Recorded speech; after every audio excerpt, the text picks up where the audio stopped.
ऊपर की तरफ उठ रही है, उठ रही है, उठ रही है, ठीक है।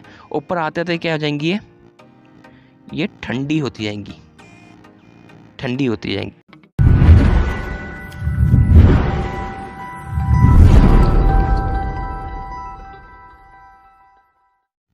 दोस्तों क्लाउड बर्स्ट को समझने से पहले, यानी कि बादल के फटने को समझने से पहले हमें बादल कैसे बनता है, फॉर्मेशन ऑफ क्लाउड क्या है, पहले हम इसको समझ लेते हैं, फिर उसके बाद आएंगे कि बादल कैसे फटता है, इसके बारे में जानेंगे। तो देखिए, जब क्लाउड बनता है, ठीक है, तो उसके लिए सबसे इम्पॉर्टेंट है दो चीज़ें, एक है सेंसेबल हीट और एक लेटेंट हीट। तो सेंसेबल हीट यानी कि संवेदनशील ऊष्मा और लेटेंट हीट यानी कि गुप्त ऊष्मा क्या होती है, इसे समझ लेते हैं। तो जैसे कि सेंसेबल हीट माने मतलब संवेदनशील ऊष्मा क्या होती है, इसका मतलब होता है चेंज इन टेम्परेचर, यानी कि आपके जो भी लिक्विड है या कुछ भी चीज़ है उसके अगर टेम्परेचर में चेंज हो रहा है। मान लीजिए पहले टेम्परेचर कितना था 20 डिग्री सेल्सियस, अब टेम्परेचर कितना हो गया 33 डिग्री सेल्सियस या फिर 38 डिग्री सेल्सियस, ठीक है। तो टेम्परेचर में चेंज हुआ खाली, ठीक है, तो उसे क्या कहेंगे, सेंसेबल हीट कहेंगे, यानी कि संवेदनशील ऊष्मा, ठीक। जैसे कि अब मैं इसका एक वो कर देता हूँ, जैसे कि सन होता है, सूरज, ठीक है। सूरज जब तालाब में या फिर समुद्र में कभी पड़ता है, ठीक है, पड़ते रहती है, हीट पड़ते रहती है, तो उससे क्या होता है ना कि जो जल की सतह होती है, ठीक है, जो क्योंकि रोशनी जो होती है, प्रकाश, वो जल के अंदर जाता है, अंदर जाने से क्या होता है, जल का जो टेम्परेचर होता है, तापमान होता है, वो पहले क्या होता है, बढ़ता है, ठीक है।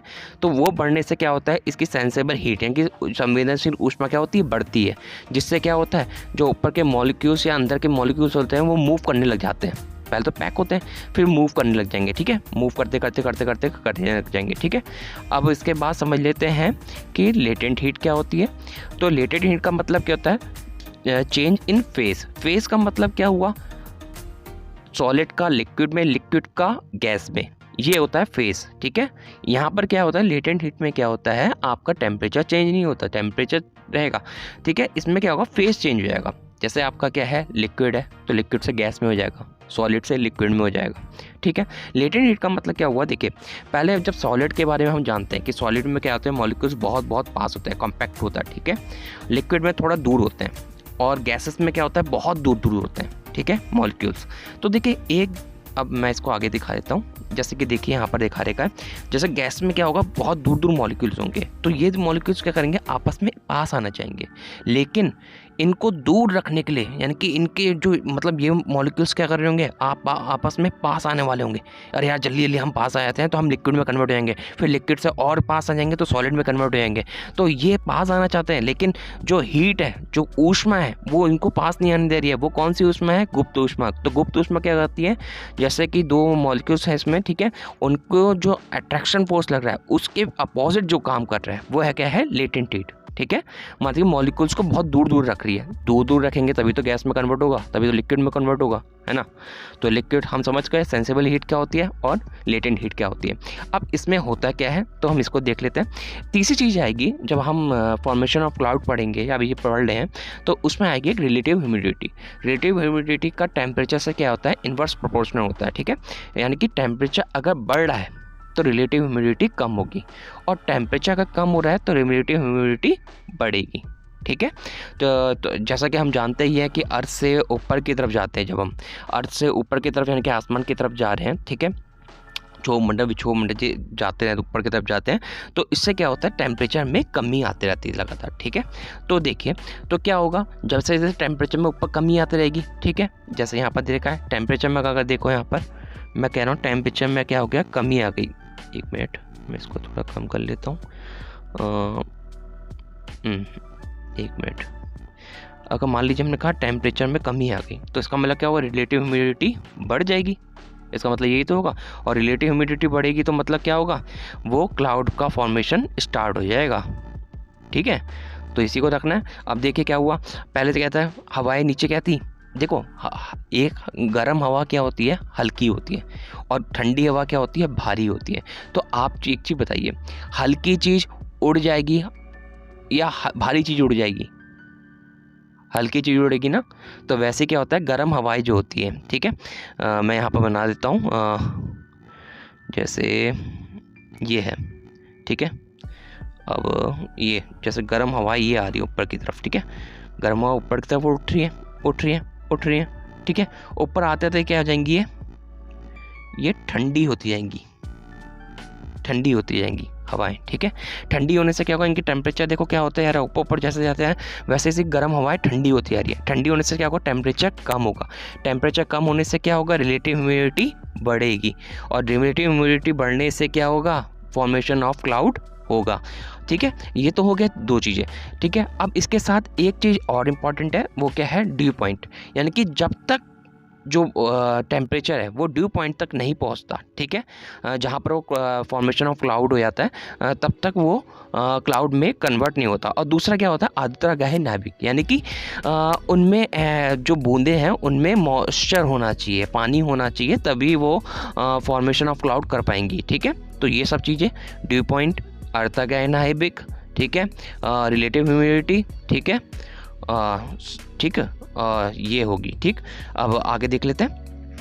अब देखिए, अब जैसे ही क्या हुआ, अब मैं आपको बता देता हूँ कि सन है, ठीक है, सन ने क्या करा, हीट दी समुद्र में हीट देने से क्या हुआ, उसकी क्या हुआ, सेंसिबल एनर्जी, ठीक है, सेंसिबल हीट जो है वो बढ़ने लग गई। वो मॉलिक्यूल्स क्या करने लग गए, जल्दी मूव करने लगे, जल्दी मूव करने लग गए, ठीक है। तो मॉलिक्यूल क्या करने लगे, तो अब जो ऊपर की लेयर थी वो क्या करी, उसने जो नीचे की लेयर थी उसको छोड़ के वो उड़ गई, वाष्प के रूप में ऊपर उड़ गई, ठीक है। तो उससे क्या हुआ, अब देखिए पहले लिक्विड था, लिक्विड से वो वाष्प के रूप में ऊपर उठी, यानी कि वेपर के रूप में, तो मतलब किस में हो गई, गैस में कन्वर्ट हो गई। यानी कि लिक्विड में जो मॉलिक्यूल्स, जैसे लिक्विड में जो मॉलिक्यूल्स पास थे, ये देखिए, ठीक है। अब क्या हो गया, अब वो मॉलिक्यूल्स क्या हो गए, वाष्प के रूप में दूर, ठीक है। तो इससे क्या हुआ, जो सेंसेबल हीट थी वो किस में कन्वर्ट हो गई, लेटेंट हीट में, ठीक है। अब लेटेंट हीट क्या कर रहा है, उन मॉलिक्यूल्स को दूर रख रहा है, दूर रख रहा है, ठीक है। अब लेटेंट हीट हुई, अब लेटेंट हीट जो वेपर ले लिया, ठीक है। पहले क्या हुआ था, सन ने अपनी जो रेस थी, ठीक है, वो किस पे डाली, सी पर या किसी भी चीज़ पे दे सकते हैं, सी पर डाली। सी से क्या हुआ, उसके टेम्परेचर में चेंज हुआ, टेम्परेचर चेंज मतलब सेंसेबल एनर्जी, सेंसेबल हीट जो हुई, ठीक है, वो चेंज हुई। सेंसेबल हीट से क्या हुआ, मॉलिक्यूल्स मूव करने लग गए, और जो ऊपर की लेयर थी वो छोड़कर वेपर में कन्वर्ट हो गई, ठीक है, इतने ज़्यादा टेम्परेचर हो गया था। तो जैसे ही वो वेपर में कन्वर्ट हुई, यानी कि लिक्विड से वो किस में आ गई, गैस में, तो यानी कि सेंसेबल हीट अब किस में कन्वर्ट हो गई है, लेटेंट हीट में। लेटेंट हीट क्या कर रही है, उसके मॉलिक्यूल्स को दूर रख रही है। अब देखिए, अब ये जब ये वेपर, एक मिनट, सॉरी, हाँ, अब देखिए, अब वेपर, ठीक है, ये वेपर जो थी ये ऊपर उठेगी, ठीक है। अब ऊपर उठने से क्या होगा, टेम्परेचर में क्या है, कमी, ठीक है। टेम्परेचर कम होते जाएगा। एक टाइम ऐसा आएगा जब ये सैचुरेटेड हो जाएगा, ठीक है। जब सैचुरेटेड हो जाएगा तो ये क्या करेगा, अपनी हीट छोड़ देगा, ठीक है। अब आप ही बताइए, अगर इसने अपनी हीट छोड़ दी, मतलब हीट क्या कर रही थी, हीट क्या थी, लेटेंट हीट क्या कर रही थी, मॉलिक्यूल्स को दूर रख रही थी मॉलिक्यूल्स को दूर। अगर उसने लेटेंट हीट छोड़ दी, ये देखिए, ये इसने लेटेंट हीट यहाँ पर छोड़ दी, ठीक है, अपने में से हीट निकाल दी। तो आप ही बताइए, अगर अपने में से हीट निकाल देगा तो वो मॉलिक्यूल्स क्या होंगे, पास आ जाएंगे। पास आने से क्या हो जाएगा, वो जो वेपर थी, वेपर में क्या है, बूंद की कणों में परिवर्तित हो जाएगी, और वो क्या करेगी, एक फॉर्मेशन ऑफ क्लाउड बना देगी, ठीक है। तो आप पूरा समझ गए होंगे कि पहले क्या हुआ, पहले सन ने क्या करा, सन ने अपनी रेस दी कहाँ पर, सी में। सी से क्या हुआ, उसकी सेंसेबल हीट बढ़ी, सेंसेबल हीट बढ़ने से क्या हुआ, ऊपर की जो लेयर थी वो वाष्प के रूप में कन्वर्ट हो गई, वेपर के रूप में कन्वर्ट होने से मतलब उसकी लेटेंट हीट में कन्वर्ट हो गई, सेंसेबल हीट लेटेंट हीट में कन्वर्ट हो गई। लेटेंट हीट क्या कर रही है, मॉलिक्यूल्स को दूर रखी है, तभी तो वो वेपर के रूप में है। अब जैसे ही ये ऊपर की तरफ आते गए तो क्लाउड क्या हुआ, ठंडा होता गया, टेम्परेचर क्या हुआ, कम होते गया, रिलेटिव ह्यूमिडिटी क्या हुई, बढ़ती गई, ठीक है। इससे क्या होगा, अब जब वो वेपर है, जो लेटेंट हीट है, उसने अपनी हीट छोड़ दी, अब लेटेंट हीट ने अपनी हीट छोड़ी तो क्या हुआ, मॉलिक्यूल्स क्या हुआ, पास आ गए, यानी कि गैस वाला लिक्विड में कन्वर्ट हो गया। तो वो ऊपर जाके क्या हो गया, फॉर्मेशन ऑफ क्लाउड कर दिया, और जो हीट छोड़ी है, ठीक है, वो हीट छोड़ दी। ये हीट छोड़ते हैं, इसका क्या आता है, साइक्लोन वाइक्लोन में जो बनता है ना चक्र, उसमें ये जो हीट छोड़ी जाती है वो उसको घुमाने में और मदद करती है, ठीक है। इसको बाद में हम पढ़ेंगे। अब देख लेते हैं, देखिए अब क्या हो गया, फॉर्मेशन ऑफ क्लाउड बन गया। अब फॉर्मेशन ऑफ क्लाउड हो गया, अब देख क्लाउड क्या होगा, अब क्लाउड है, ठीक है, पानी है, पानी का कुछ वेट होगा, वेट के कारण क्या होगा, हमारी पृथ्वी में ग्रेविटी है, ग्रेविटी से क्या होगा, बूंदे नीचे आएंगी। तो ये देखिए बूंदे नीचे आने लग गई। ठीक है, तो ईजी था। अब समझ लेते हैं कि क्लाउड बर्स्ट है क्या। उत्तराखंड, हिमाचल, अन्य अन्य जगहों पर आपने देखा होगा क्लाउड बर्स्ट होता है। अभी देखिए कैची धाम पे हो गया, ठीक है, चमोली उन साइडों में हो गया। ठीक है, तो आप समझ लेते हैं कि क्लाउड बर्स्ट आखिर है क्या। तो देखिए, जैसे कि आपने, जैसे मैं किच्छा की बात ले लेता हूँ। किच्छा में पंजाबी मोहल्ला है, पंजाबी मोहल्ले में आप जाएंगे तो नैरो है। ठीक है, नैरो जाता है, फिर आगे से क्या है, एक मकान दूसरा मकान, कभी कभी आगे भी मकान आ जाता है तो ब्लॉक हो जाता है। ठीक है, तो ब्लॉक हो जाता है, तो इस वजह से क्या होगा कि अब देखिए, आप जैसे ये समझ लीजिए, मैं आपको समझा देता हूँ। ये है बिल्डिंग ए, ये है बिल्डिंग बी, ठीक है, ये है बिल्डिंग सी आगे से। ठीक, अब देखिए ये ऊपर तक है, ये यहाँ क्या है, नीचे की तरफ का। ठीक है, मैं आपको दिखाता हूँ, ये नीचे की तरफ का है। ठीक, अब देखिए अब क्या होगा, अब एयर है, ठीक है, गर्म जो हवाएं हैं जो अपने में अपने साथ जल की बूंदें लेके आ रही हैं। ठीक है, गर्म हवाएं होंगी तो वो क्या करेंगी, सबसे पहले ऐसे मूव करेंगी, अंदर से जाएगी ना, नैरो पास होगा। आपने भ्रंश घाटी सुना होगा, तो भ्रंश घाटी से ऐसे होते हुए जाती है। ठीक है, अब क्या हुआ, अब इन्होंने देखा यार आगे तो रास्ता बंद है, आगे रास्ता बंद है, तो इसका मतलब क्या होगा, अब ये टकराएगी और ऊपर उठती जाएगी, टकराए, क्योंकि अब पीछे तो जा नहीं सकते। क्यों, क्योंकि देखो पीछे से भी तो हवाएं आ रही हैं, वो उसको पुश कर रही है, ए चल आगे चल, कोई पीछे जाने का रास्ता नहीं है, आगे चलो, आगे नहीं है तो ऊपर उठो, हमें मतलब नहीं है। ठीक है, तो ऐसे करते करते क्या होगा, ये जो लास्ट वाली एयर थी, जो गर्म एयर थी, वो ऊपर क्या होंगी, यहाँ से ऐसे उठने लग जाएंगी, ऐसे उठने लग जाएंगी, ऐसे ऊपर उठने लग जाएंगी। ठीक है, ऊपर उठते उठते उठते एक पॉइंट ऐसा आएगा, टेम्परेचर कम होगा, यहाँ पर क्या होगा, ये क्या होगी, यहाँ पर एयर क्या हो गई, सैचुरेटेड हो गई। ठीक है, ये क्या हो गई, सैचुरेटेड। ठीक है, यानी कि फॉर्मेशन ऑफ क्लाउड अब स्टार्ट हो जाएगा। ठीक, लेकिन क्या होगा, अब देखिए ये तो चलो यहाँ पर हो गया, फॉर्मेशन ऑफ क्लाउड हो गया पहली वाली से। ठीक है, मतलब ये बूंदों में कन्वर्ट हो गया। ठीक है, अब क्या हुआ, देखो इसके पीछे भी तो आप ये देख रहे थे कि पीछे भी तो आ रही थी, खाली 2-4 हवाएं थोड़ना है, कितनी सारी हवाएं थी। ठीक है, तो ये इसको क्या करेगी, इसको और ऊपर धकेलेगी, तू और ऊपर निकल, तू अभी फॉर्मेशन ऑफ क्लाउड मत कर, तू और ऊपर निकल। ठीक है, फिर क्या होगा, देखो जब ये एक बन गया था, ठीक है, इसको और ऊपर धकेल दिया, इसको मैं थोड़ा ऊपर ले लेता हूँ। ठीक है, मान लो ये हो गया, फिर क्या हुआ, दूसरा इसके नीचे बन गया। ठीक, अब क्या है, अभी भी हवाएं क्या कर रही हैं, पीछे से आती आ रही है, धकेलो ऊपर, धकेलो ऊपर। ठीक है, फिर धकेला, तो क्या हुआ, देखो मैं दिखा देता हूँ। फिर ये तीसरा बन गया। ठीक है, फिर जब ये आपस में चिपक जाते हैं, ठीक है, जब ये आपस में पूरा हो जाते हैं, ठीक, जब ये आपस में पूरा मिल जाएंगे, जब पूरी हवाएं आ रही है, वो आ रही है, ठीक है, तो क्या होगा, फिर एकदम से ये इनका वेट इतना ज़्यादा बढ़ जाएगा, इनका क्या होगा, वेट जो होगा बहुत ज़्यादा बढ़ गया, तो इस वजह से क्या होगा, ग्रेविटी के कारण एकदम क्या होगा, नीचे की तरफ आएंगे एकदम से, धड़ाम से।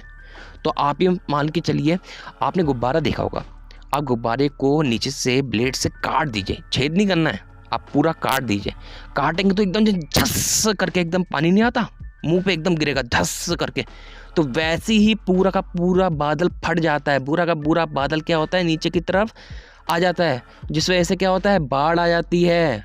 बाढ़ आने से क्या होता है, भूस्खलन होता है, लैंडस्लाइड हो जाता है। ठीक है, वहाँ पर सड़कें ख़राब हो जाती हैं, लोगों को क्षति हो जाती है, वन्य जीव मर जाते हैं। ठीक है, तो आप ये समझे कि पूरा क्या प्रोसेस क्या था। ठीक है, अब मैं इसको एक और दर्शा देता हूँ। जैसे देखिए, ये थी हवाएं, ठीक है, अब ये क्या है, ये मान लीजिए नैनीताल की तरफ हम जा रहे हैं, ठीक है, नैनीताल भीमताल कहीं भी जा रहे हैं, तो ये क्या है, ये रोड है, ये क्या है बीच में ROAD, ये रोड है, और रोड से ये पास आया। ठीक है, अब रोड से ये पास आ गया, हम इसमें गाड़ी हमारी चल रही है, किस पे, ये गाड़ी हमारी चल रही है। ठीक, अब देखिए, अब यहाँ पर एक पहाड़ी ये है, एक पहाड़ी आगे से ये आ गई, एक पहाड़ी ये है। ठीक है, अब देखिए ये बहुत लंबी लंबी पहाड़ी हैं, ये बहुत लंबी है, बहुत लंबी है, ये बहुत लंबी है। तो क्या होगा, देखिए ये गर्म हवाएं क्या करेगी, गर्म हवाएं यहाँ से आ रही हैं, बहुत सारी आ रही हैं, पीछे भी आती जा रही है। अब यहाँ आई टकरा गई, यहाँ आई टकरा गई, ना इधर जा सकती है ना इधर जा सकती है, ना इधर जा सकती ना इधर जा सकती। पीछे तो सवाल ही नहीं पैदा नहीं होता क्योंकि पीछे से हवाएं आती जा रही है। ठीक है, तो क्या करेंगी, ये करेंगी, ये यहाँ से ऐसे जाएगी, फिर क्या करेगी, ऊपर उठने लग जाएंगी। चलो ऊपर उठ जाते हैं क्योंकि आप और तो कुछ रास्ता बचा नहीं है, ऊपर उठ जाओ। ठीक है, तो पहाड़ी में ऊपर की तरफ उठने लग जाएंगी। और आपको पता ही है पहाड़ी में ऊपर की तरफ उठ रहा है, यानी कि टोपोग्राफी है ये। ठीक है, इसकी स्थलाकृति ऐसी है, तो इस वजह से क्या हुआ, हवाएं ऊपर उठने लग गई। अब ऊपर उठने से क्या होगा, टेम्परेचर में क्या होगा, कमी होने से रिलेटिव ह्यूमिडिटी क्या होगी, बढ़ेगी। बढ़ने से क्या होगा, सैचुरेशन पे आ जाएगा। सैचुरेशन से क्या होगा, क्लाउड का फॉर्मेशन हो गया ये ऊपर। ठीक है, ये फॉर्मेशन हो गया, लेकिन अभी भी नीचे से आ रही है, अभी भी नीचे से आ रही है। इससे कह रही है, ओ भाई थोड़ा और ऊपर बढ़, हमें मतलब नहीं तो फॉर्मेशन हो रहा नहीं हो रहा, हमें इससे मतलब नहीं है, तो ऊपर बढ़। ठीक है, फिर इन्होंने क्या करा, मैं आपको दिखा देता हूँ। फिर इन्होंने फिर से क्लाउड बना दिया, यहाँ पर एक और बना दिया, ये मिक्स हो गया इसके साथ। ठीक है, अभी भी ये इतना है कि वेट को सहन कर ले रहा है कि ये नीचे नहीं गिर पाएगा। ठीक है, अब क्या हुआ, अभी भी हवाएं ऊपर आ रही है कि हवाएं तो मतलब पीछे नहीं जा सकती ना इधर जा रही है ना इधर जा रही है, सीधा ऊपर की तरफ, इसको और धकेल लिया। फिर क्या हुआ, फिर मैं फिर से दिखा दूँ, 1 मिनट, इसको हटा के फिर से क्या हुआ, फिर से इन्होंने एक और बना दिया। अब देखिए, अब ये ऐसे करते ऐसा करके इतना बड़ा बन जाएगा। और इतना बड़ा बनने से क्या होगा, अब वो कहेगा अरे भैया अब नहीं हो सकता मुझसे सहन, ले ग्रेविटी के कारण,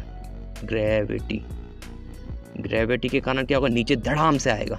और नीचे धड़ाम से मैंने आपको बताया, गुब्बारा वाला काट के देखिए, नीचे से भट्स करके जैसे पानी गिरता है वैसे ही गिरेगा। वैसे ही अभी क्या होता, कैची धाम में जो आया था, ठीक है, वहाँ पर भी टोपोग्राफी ऐसी हुई होगी जहाँ पर हवाएं ऊपर उठते आ रही है, सैचुरेटेड होकर बादल बनना है, हल्का सा बनना है, लेकिन उसको और धकेल दिया हवाएं। ठीक है, जो हमारी संवहनी तरंगे होती है ना, जो कन्वेक्शनल वेव्स होती है, वो जो करंट होती है, वो ऊपर की तरफ क्या करती है, उसे और धकेल लिया। और उसके साथ क्या हो रहा है, जो फॉर्मेशन, एक बार क्लाउड का फॉर्मेशन हुआ, फिर नीचे से और हवाएं, वो भी सैचुरेटेड और जुड़ गया, फिर और हवाएं और जुड़ गया। तो जुड़ते इतना बड़ा हो गया कि उसका वेट इतना भयंकर हो गया कि वो एकदम से झट करके नीचे गिर गया। और नीचे गिरने से क्या हो गया, आपदा आ गई। पानी ऐसी आपने देखा होगा कि केदारनाथ में जो आपदा आई थी, वहाँ भी सेम ऐसा ही है। सेम पहाड़ियाँ इधर है, सेम पहाड़ी इधर है, सेम सामने से पहाड़ी है। तो सामने से पहाड़ी में क्या हुआ, सामने से पहाड़ी में हवाएं ऊपर की तरफ चढ़ी, क्लाउड बनाया। क्लाउड बनाने से क्या हुआ, और हवाएं चढ़ी और क्लाउड जुड़ गया, और हवाएं जुड़ी और क्लाउड सैचुरेटेड और हो गया। फिर एकदम झट करके वो तालाब पे गिरा। और तालाब पे गिरने से क्या हुआ, तालाब उतना वहाँ पर सहन नहीं कर पाया और तालाब टूट के पूरी आपदा आ गई थी केदारनाथ की। ठीक है, तो यही था पूरा बस्ट का। अब जैसे मैंने इसमें भी दिखा रखा है, इसमें भी यही है। देखिए, जैसे ये खाड़ी, एक पहाड़ी है बीच वाली, एक इधर से किनारे से बी, इधर से सी, इधर से सी। ठीक है, वही है, हवा आ रही है, इससे आ रही, पहले तो टकराई, इधर टकराई, इधर जा नहीं सकती, इधर जा नहीं सकती, इधर जाएगी तो इधर से भी उठेगी ऊपर की तरफ। ठीक है, फिर वही इधर भी क्लाउड बनाएगी, इधर भी क्लाउड बनाएगी, इधर भी क्लाउड बनाएगी, क्योंकि उठ नहीं सकती ना। क्लाउड बनाते भट्ट करके नीचे गिर जाएगी। वैसे ही सेम यहाँ होगा, यहाँ बनाते क्या होगा, एक बार बनाया, फिर उसके नीचे हवाएं आती गई, फिर दूसरा बनाया, फिर नीचे हवा गई, तीसरा बनाया, फिर सब जुड़ के क्या हो जाएगा, इतना बड़ा बन जाएगा कि ग्रेविटी के कारण क्या होगा, छत से नीचे आएगा। ठीक है, जिससे क्या होता है, आपदाएं आ जाती हैं कि कितने जानवर मर जाते हैं, क्षतिग्रस्त आर्थिक हो जाता, क्षतिग्रस्त। ठीक है, कितनी जो वहाँ पर जनजातियाँ थी वो ख़त्म हो जाती हैं। ठीक है, तो हमें क्या कर सकते हैं, हम इसे जैसे टोपोग्राफी को देख के हम इससे क्या कर सकते हैं, सतर्क हो सकते हैं पहले कि हाँ इस जगह पर आ सकती है, कभी ना कभी आ सकती है आपदा। ठीक है, तो ये था क्लाउड बस्ट। Thank you.